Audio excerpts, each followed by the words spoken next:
Welcome back to DONSLIFE. Welcome to the channel. Today I'm going to share why I'm fully ready to use this Range Technology's AFM DFM Disabler, which for the past few years I haven't fully trusted until now. Let's go.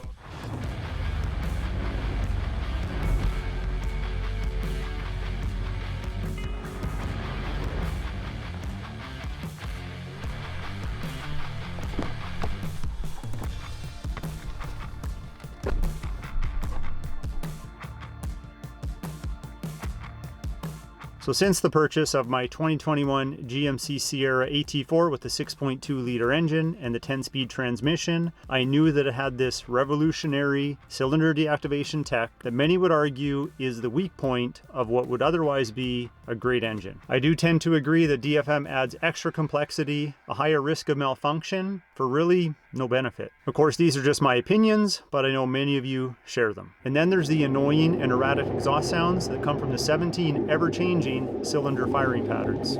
Also, we can't ignore the lifter problems that many say DFM is the contributing factor or the culprit. Faced with these concerns, of course, as an owner, I've explored many preventative maintenance measures that maybe we could combat this problem. Some of them I've employed, some I haven't. More frequent high-quality oil changes, the addition of an oil separator catch can. Of course, there's the well-known Pulsar LT and AFM DFM Disabler by Range Technologies. And of course, a fan favorite, the completely free L9 or manual shift mode, which does work well around town, but you don't really have access to your highest gear, which you may want to use on the highway. And if you use L10 or your highest gear while in manual mode, unfortunately it doesn't disable DFM. So if you're going to do a lot of traveling at high speeds, you'll probably want to put it in drive, and now you're back to DFM being enabled. So like I said, it was a great solution, especially if you're driving around town, to know that DFM will be disabled. I've made a couple videos talking about L9. I'll link a video here for you and a couple more in the video description below. If you've been a long-time subscriber and been watching the videos, you'll know that I temporarily abandoned the notion of installing a Pulsar LT or an AFM DFM disabler, and here's why. Now early on, the Pulsar LT from actual owners, some of them, only some, were reporting that there were some minor electrical bugs. That might be a small deterrent on its own. At this point in time, when I was doing the research, we were going through the pandemic, and just the cost to get one of these, if you could even find one in Canada, was over $700. It's getting hot in the sun. I'm gonna move into the shade. My camera's actually overheated a couple times. There, that's better. We're in the shade now. Camera shouldn't overheat. Now, despite the previous reasons, my main reason for not getting a Pulsar LT is because it leaves a trace when it's installed. That meant that if I had a catastrophic engine failure and I was on the side of the road and I had to get towed to a dealership, I would still have the device connected. Even if I disconnected the device, there's still a trace that it was installed. From what I've learned, you can get rid of that trace that it was installed if you start the vehicle and drive around for a bit. I'm not sure how long, but it'll eventually go away and there won't be a trace that it was there. But if I'm broken down with engine failure, I don't think I'm driving it anywhere. I'm going straight to the dealership.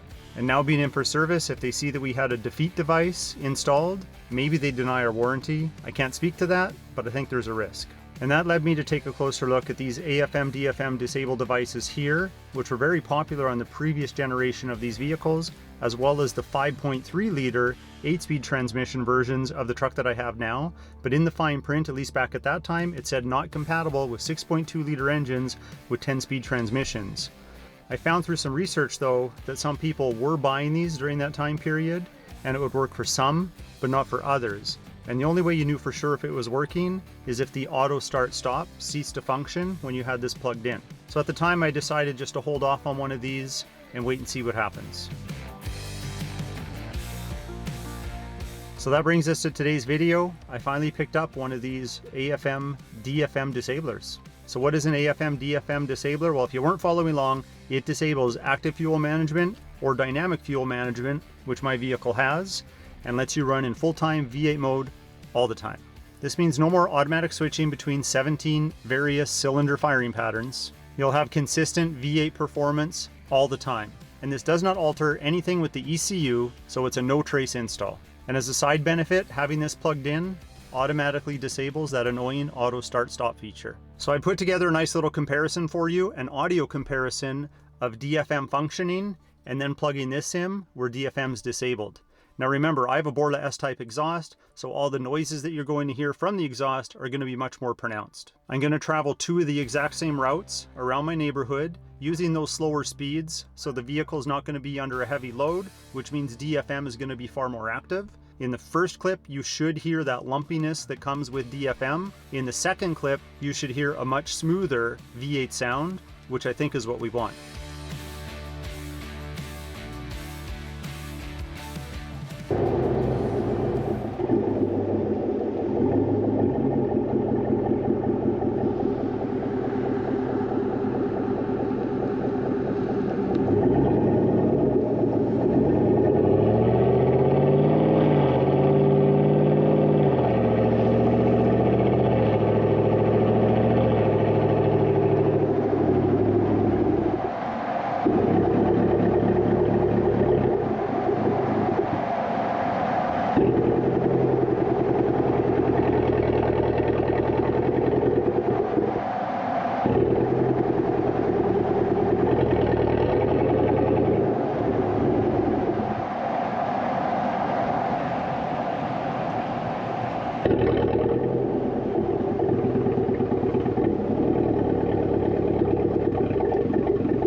I'd say that speaks for itself, but let me tell you about some of the benefits that Range Technology says you'll get from this device. First, you'll experience more improved power delivery. With all cylinders firing, your truck will have better throttle response and more power on demand.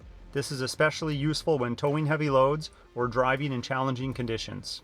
Second, it reduces wear and tear on your engine. The constant activation and deactivation of cylinders can lead to costly repairs down the line. By keeping all cylinders active, you extend the life of your engine's components.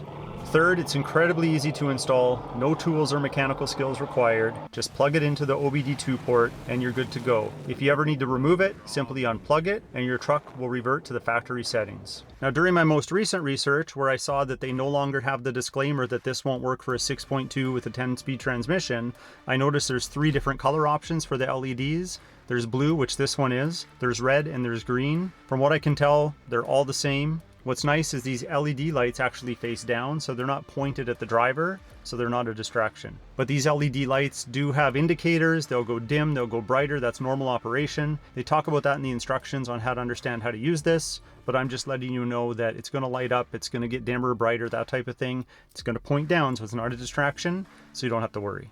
And I'm excited because it's not just going to work on my truck, it's going to work on Mrs. DONSLIFE's Escalade, her 6.2 liter with a 10-speed transmission. You can go onto their website and you'll find the one that's right for you. Now, when I was first researching these, when I would do a search under a 2021 GMC Sierra AT4 with 6.2 liter, it wouldn't show me this as an option. It only showed the Pulsar LT, and I already told you why I didn't go with that. Well, since you're here watching the video, if you made it this far, I'm going to answer some frequently asked questions that are answered directly from Range Technology's website.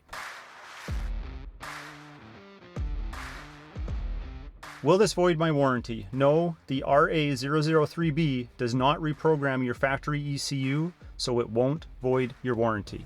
Question 2, can I use it on other GM vehicles? Yes, it's compatible with all V6 and V8 GM vehicles equipped with AFM and DFM systems. Question 3, what if I don't drive my truck daily? If your vehicle is not driven daily, it's recommended to unplug the device to prevent any potential battery drain. That's right, this can have a little bit of parasitic draw. I left it plugged in while I was at the airport for a 4-day stretch in warmer climate, better time of the season, and I didn't have an issue, but I had my C-Tech charger with me just in case I was welcome to a dead battery when I came back from the airport, but that wasn't the case. But my recommendation would be to follow their recommendation, which is unplug this if you're not going to use your truck, at least for several days. Question 4, does it affect fuel economy? While the primary goal is to improve performance and engine longevity, some users may notice a slight decrease in fuel economy since all cylinders are active at all times. From my experience over the past few weeks or so, I haven't noticed any changes in mileage. Now, if I go on some long road trips, which I just haven't had the opportunity to in the past few weeks, my opinion or my experience could change.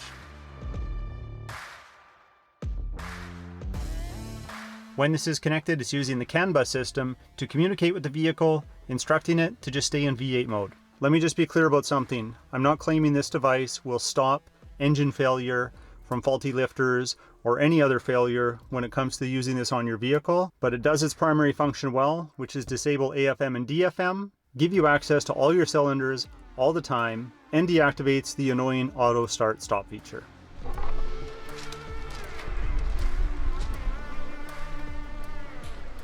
Well, that's a wrap on the Range Technologies AFM DFM Disabler. If you want to get yourself one, I'll leave links in the video description below. If you're shopping around, please read the fine print. Make sure you get one that doesn't say that it's not compatible with your vehicle. Do your research. So on that note, if you like today's video, hit that like button. Please consider subscribing, and we'll talk to you next time.